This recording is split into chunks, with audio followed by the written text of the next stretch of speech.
Welcome to another episode of Chevelle 496 SS Ground Pounder. Even though it says SS 396, as you guys can probably guess, hey, the motor's been changed, and you would be very correct. So anyway, here we go. So the reason why I have this key fob in frame here is because I'm going to show you guys, walk you guys through how to install, what as they say, door poppers in a classic car. What door poppers are, for those who don't know, is that if you have a car that has shaved door handles, and I'll show you, that is a shaved door handle. As you can see, there is no door handle, just fingerprints. No door handle, it's gone. So that is our starting point. So now you get it. So if you have a car that you purchased that has that, or you're going to do that to a car, which that is slowly starting to come back into fashion for some reason. I bought this car, and it was a prior quarter-mile car, and they just did the Dukes of Hazzard in it. Didn't need the doors, just climbed in and out of it. But I like to get in and out of the car without falling out of it, so I decided to do this, and I'll show you how. So first thing we want to do is to make all of this work. If you want to protect your investment, this is not a plug for anyone, this just makes a lot of sense. If you have a car that you put a lot of money into and you want to make sure that it's safe, first we got to get an alarm. So this is the choice of alarm that I got. So this is a Viper alarm, 3400V, okay? This is a one-way security system. You can see that, one-way security system. Don't need more than that. This one is a few years old, I'm not quite sure, but I bought it some time ago, and it comes with 2 key fobs, but we're only gonna need one to do what we need to do. The other one you can keep in a safe place in your home somewhere. But as I said, this is a 3400, and I think now they're all the way up to 10 or pretty darn close. And if you go that high on the spectrum with these alarms, then you're looking at, emails and Wi-Fi and remote starts and all kinds of stuff we really don't need. I personally would not want to put a remote start in a car that is a 4-speed, just in case it's left in gear, and you know what that could do. So remote starts, no bueno, okay? So that's what we're gonna need, something like this. Now you can just get the door pop actuators, there we go, with just the controller. But I figure, why not get a 2-for-1? Why not get something to protect it as well as to access it, okay? So this is what we're looking for. So whatever alarm you decide to get, if you decide to go with the Viper, like I did, you wanna read in there, you wanna make sure it says aux output 1, press and hold aux, okay? Or however, to make it work. And aux output 2, press and release, door lock and unlock simultaneously, all right? So those are the 2 functions we're going to be working with today, and that's gonna make this all happen. And I'm gonna show you how to get to that point. Here we go. So this is the door latch assembly. That is the basic assembly on any older GM, mid-60s, I'd say, to 72, perhaps even before that. They use the same one. So if you have a Chevy, if you have a Chevelle, if you have a Camaro, if you have a Firebird, if you have a GTO, a Pontiac, if you have an Olds, anything like that, Buick, these door latches, if I said hinges, latches were used in all of them. This one has been modified a little bit. Here's our blower fan to help us out. So right here, that's your lock. So when you push down the golf tee that's in your door panel, a little golf tee, that's what I call it. My dad called it that. Push down, that locks it. Pull up, unlocks it. But we won't need this function anymore because I'll show you why. This one right here, that is the part, the rod connects to this point, and that goes to your door handle that you pull up on inside your door, and that pulls this out and releases the latch on this side. These little pieces move, and that's what does all the push and pull, okay? But we won't need that either unless you want to get out the car, but not to get in the car, but that's going to be good to get out the car, and I'll show you how all that works, okay? So over here, this is what I adapted to it. So if you could look at it, that's the hinge by itself. This is what we adapted to it, okay? So this is a bracket that holds the door lock actuator, and this is the actuator, okay? You can find these on Amazon, anything on eBay, so on and so on. You just want to make sure it comes with that bracket. It's, I don't know, it looks like about a 16 gauge somewhere in there, which I believe is what I use for this tab. Now I cut a little piece out and I welded it to the corner of this right here. There's a little corner, it comes out about a 1/2 inch, and I cut it down and I welded it and I drilled a hole through it, okay? I drilled a hole through it for this rod, and I'll tell you why that's important. I'll turn it over. You see the weld right there, not pretty, but we're not going on a date. We're just trying to make it functional. And right there, bada bing, on the backside, just make sure you don't weld into that tab or nothing will work. Moving down to where the bracket is, I did the same thing there. I welded a little corner, that is the corner of the latch, and I did a weld on the backside. I used a MIG welder. Like I said, not pretty. We're not going for pageant. We just want this to work and work cool. Thank you, blower motor. So that tab right there holds this rod. See, this rod has a head on it. Whoops. There we go. Has a head on it so it won't fall through, okay? There's many different types of rods you can get. This is actually one that came with it. It usually comes as like 2 or 3 different sizes, one this long and one that long, so on and so on. But I need one a little bit longer to make this work on this side of the door, because this one has a little play in it. I don't know if it's intentional or not. I think I remember doing that on the driver's side, but I'm gonna walk you through it anyway. Okay, so here is the rod. There is the latch. There is the actuator. So I'm gonna move that rod off to the side. As you can see, it's got a pattern on the back, right? Fits right in that pattern right there. 4 holes in the center, okay? So that will just, boom, sit in its place. It comes with screws and nuts, and long screws about like that long. It goes all the way through it, and you bolt this down to this. This is how it works. All right, so first, before we do any of that, any bolting down of anything, we want to measure this rod out, okay?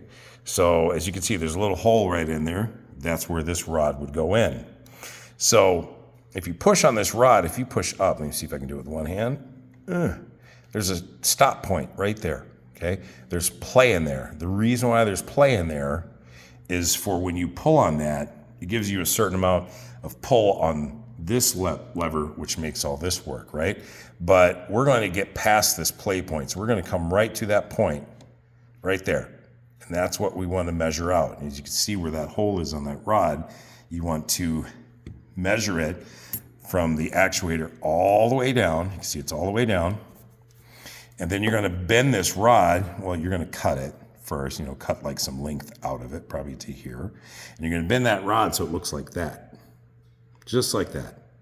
Already got to bend up there. I want to bend this side so it looks like that, so it won't fall through that hole. Okay, so you're going to and bend it so it fits right in there. And then that's going to be our starting point. So it's going to be right at the first throw where it locks, and then you measure that out. It goes through there. You put the rod in first, then you bolt it down. Don't bolt it down and try and get the rod in. It'll never happen. So get it to that point, measure it out, bend it in, put it in, bolt it down, we're good to go. Now I'll show you what happens next. So we're back to the driver's side of the car, and of course I have the key fob here. Bada bing, bada boom. I'm gonna hit aux, like I showed you before. This is the alarm. Bada bing, if I didn't show you, here's the second time, and you unlock it. Now there's a door open. Now this is aux 1 and 2, so now these things have been separated, right? So if I lock this, and I pop that door open, that alarm, thank you, that alarm is gonna go off because it sees that this door is already cracked, and once this pops, it's going to trigger it. So we're gonna unlock it first, and we'll do this again. Here we go. Hit aux, hold, boom. Pretty cool, huh? Let's do it again for the hell of it, because I like the way it looks. Let's do it again. Bada bing, here's aux, push hold. Bada bing. So as you can see, it's not really coming out very far. And we're just working off of the push off the latch and the weather stripping that is inside the door. And I'll show you that. So here is the new weather stripping fashioned to the door. It goes all the way down and around. When you put these in, you have to have your door closed for like a week. So you have to open, close it, let it sit, because your door is going to want to pop out, right? So these things kind of need to squish. So that's why it kicks out, but it doesn't kick out as much as it should. And I'll show you what to do to fix that problem. But first, I'll show you the inside of the door. Okay, this is a tight squeeze, but you get it. So this is the inside of the passenger side door, okay? You can see where the latch is. You can see where the door lock actuator is, and it's wired in there. I have to clean it up, but I just want to make sure everything works. So that is bolted in there, and you can see how that works. You can see it's just on its side, on a plate, on a bracket, sorry. The rod goes up to the little tab, and it pushes over. And I'm going to show you how that works from inside the door. Hold on. All right, so here we go. We got a pretty good shot of that. So I'm going to push and hold aux 1. See how that works? Pretty cool, huh? Let's do it again. That's the idea, okay? That's how it works. So it goes up, and the springs inside the latch push the actuator back down to its starting point. Got it? Sweet. Okay, alrighty. So now we're over here on the passenger side. Got some surface rust I have to attend to. But anywho, here we go. So this is the connector that I have wired in for the door lock actuator. We'll just call it the DLA from here on out. So the DLA connects to this, all right? So you're thinking, how does all this work, bro? How does it work? And I'll show you. Bada bing. This is a relay. This is a 4-wire relay. This is what you will need to make all this work, okay? So I'll just kind of walk through it here. All right, we'll split these up. So this white wire on this relay goes out to this blue wire. That blue wire goes to the red and white wire on the alarm controller. That is aux 2 output. Aux 1 output runs that door, okay? That is a blue and white wire. So we're dealing with the red and white wire for now. So this wire goes to blue because I didn't have any other color. I didn't have red and white laying around, so I had to go blue. So because I had to go all the way beneath the dash over there, okay? So that is wired to the alarm. Black and yellow, as you can see right here, those are fashioned together. Once again, this is for educational purposes. So I have to redo all these wires and solder them, so on and so on. But that is red wire, which means constant power. Do not wire that to accessory, or it'll never work and you'll get locked out of your car because you can't put your key in to unlock your car. But you get it. So that's that. Black and yellow tied together, constant power. White goes to the red and white on the alarm through this blue wire, okay? Now, the blue wire coming out of the relay like this, that is going to be your main power out that goes to your DLA, all right? So that red wire, you can see, woo, goes through the door. You can see it down in there. Goes all the way. See it kind of peeping out somewhere. There it is, right there again, right here, and it comes up and it's wired to here. So let me pull these out. All right. So the red wire, power wire, which goes to the brown wire on the connector. If you put it to the blue wire, now you've changed it from a pusher to a puller. Get it? So that DLA will pull as opposed to push, because that's how you wire them up. You can wire them to pull or you can wire them to push. We want it to push, so we're going to wire it like that. This orange wire, barbarically attached with this little cap, because I dropped it earlier, this goes to ground. So this blue wire coming off of this would be the ground for the DLA, all right? And that goes right here, boom, bada bing. Door lock actuator grounded, okay? So we have that wired up, runs through your car door, and then wired up over here. And then this will be tucked back in like so, fashioned to the back. You can see back there where it bolts, okay? So we got it. It looks just like the one on the driver's side, just in reverse. All right, so we're gonna go back over here. One thing I would like to add, the prior owner did this. Don't ever do this to your car. This is just a public service announcement. Do not cut your door to put speakers in.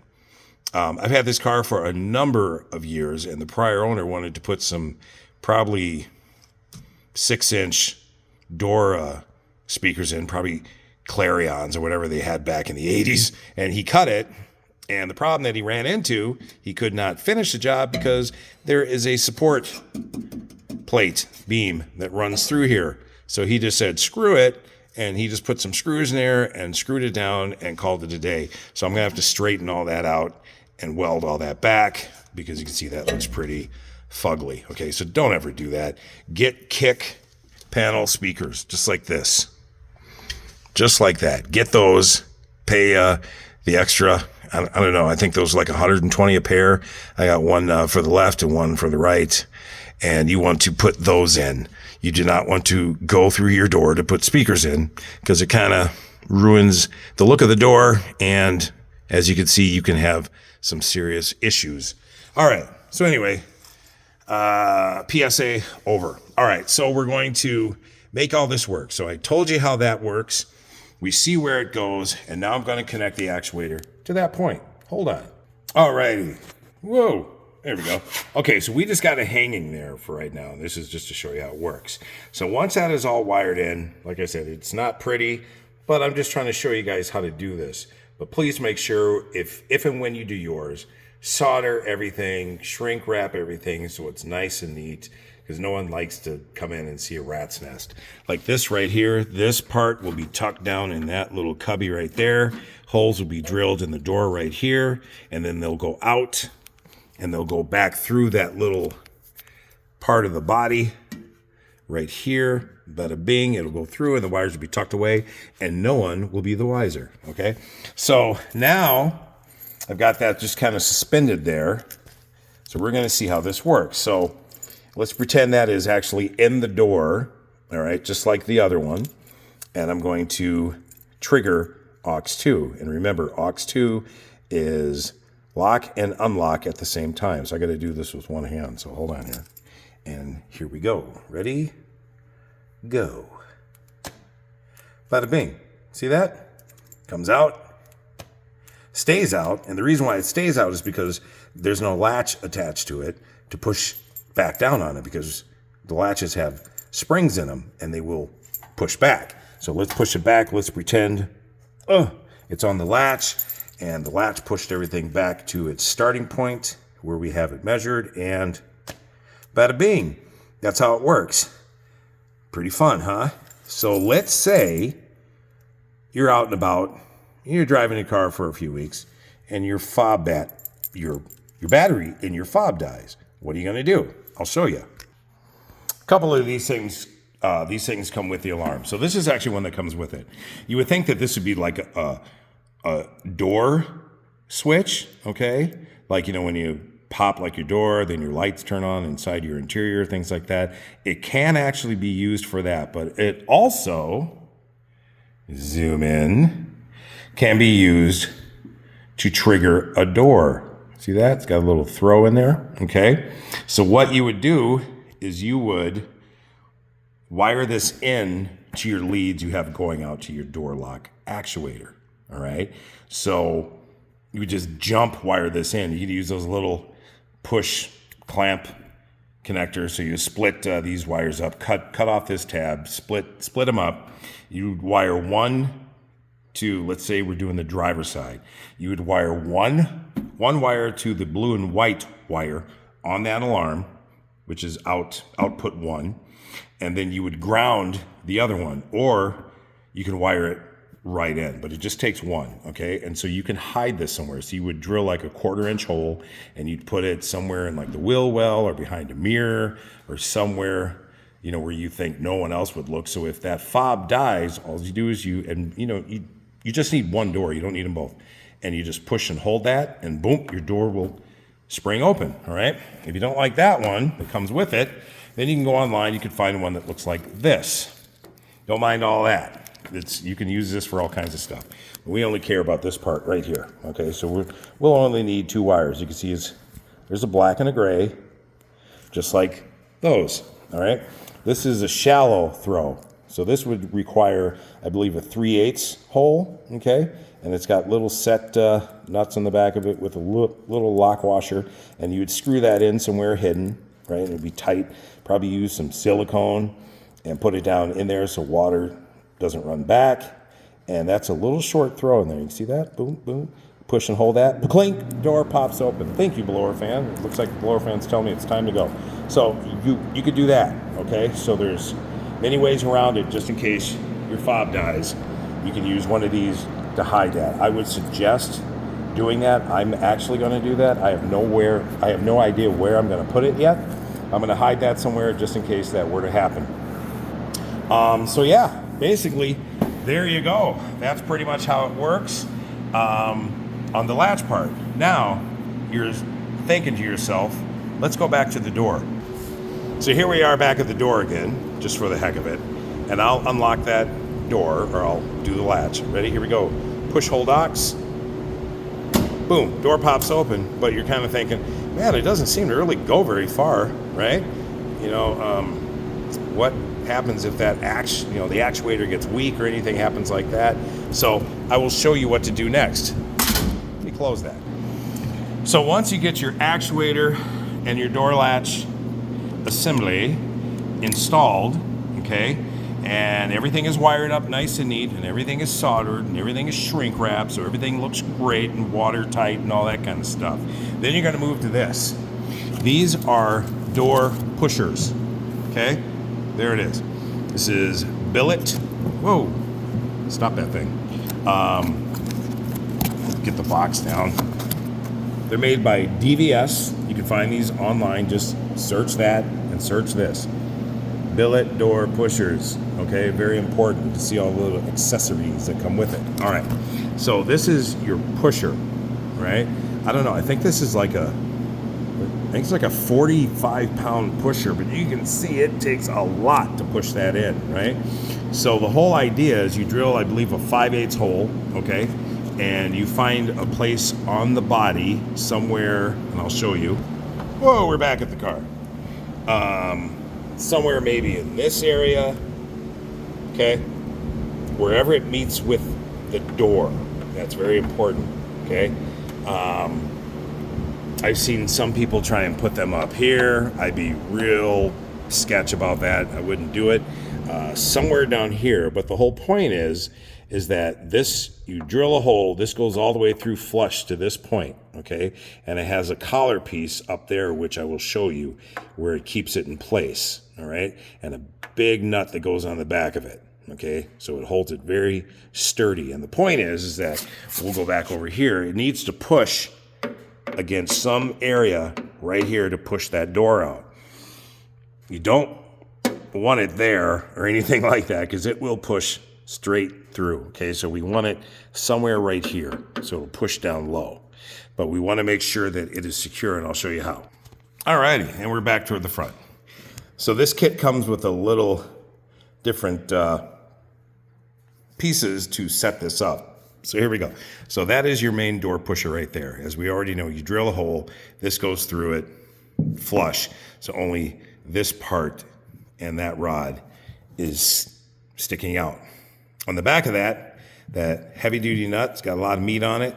That nut screws to the back of this and keeps that up against the body of the car. Got it? Cool.